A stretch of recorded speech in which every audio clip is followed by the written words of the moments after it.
Hello, hi friends எல்லோரும் எப்படி இருக்கீங்க? நல்லா இருக்கீங்களா? இன்றைக்கி ஒரு சூப்பரான சிறுதானிய நவதானியத்தை வச்சு ஒரு கூழ் மாவு தான் ரெடி பண்ண போகிறோம். தோசை மாவு, கூழ் மாவு எது வேணாலும் நம்ம சொல்லிக்கலாம். எல்லாமே நம்ம அதில் செய்யலாம்.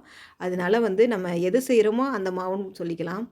சாமை, கேழ்வரகு, கம்பு, கொண்டக்கடலை, பச்சை பயிறு, மாப்பிள்ளை சம்பா, வெள்ளை உளுந்தம்பருப்பு எடுத்துருக்கேன். உங்கள்கிட்ட கருப்பு உளுந்தம்பருப்பு இருந்தாலும் எடுத்துக்கலாம்.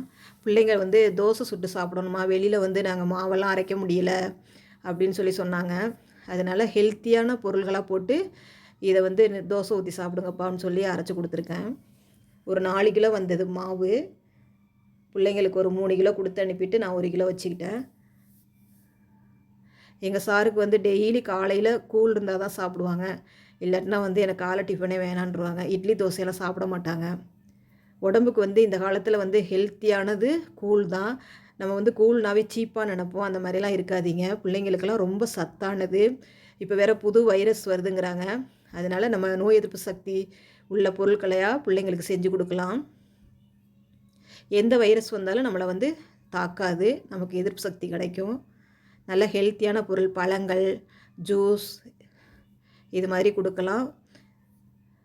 எண்ணெய் பொருட்கள்லாம் கொடுக்க வேண்டாம். நல்லா தண்ணி ஊற்றி 3 டைம் கழுவிக்கலாம். நல்லா கழுவி கட்டிலில் நல்லா வெயிலில் காய வச்சுக்கலாம். நல்லா காய வச்சு மிஷினில் கொடுத்து நல்லா அரைச்சிட்டு நமக்கு என்ன செய்ய தோணுதோ அதை செஞ்சு சாப்பிட்லாம். பாருங்கள், ரொம்ப டேஸ்ட்டாகவும் இருக்கும். கடையிலலாம் வாங்கினோம்னா எப்போ அரைச்சி வச்சுருக்காங்கன்னே தெரியாது. பூச்சி இருக்குது. அப்புறம் பார்த்திங்கன்னா அந்த மக்கு வாடை மாதிரியெல்லாம் வரும். எனக்கு அதெல்லாம் பிடிக்காது. எல்லா மாவுமே நான் வீட்டில் தான் ரெடி பண்ணிக்குவேன். பிள்ளைங்களுக்கும் அரைச்சி கொடுத்து விடுவேன். மிளகாத்தூள்லேருந்து எல்லாமே நான் தான் அரைப்பேன். எனக்கு திருப்தியாக இருக்காது. நம்ம கையால் செஞ்சால் தான் நமக்கு திருப்தி. பாருங்கள், அரைச்சிட்டு வந்துட்டேன். பிள்ளைங்களுக்கும் இதை கொடுத்து அனுப்புறதுக்காக தான். எல்லாம் லீவில் வந்திருக்காங்க. அதனால் எல்லா சத்தான பொருட்களுமே அவங்களுக்கு ரெடி பண்ணிக்கிட்டு இருக்கேன்.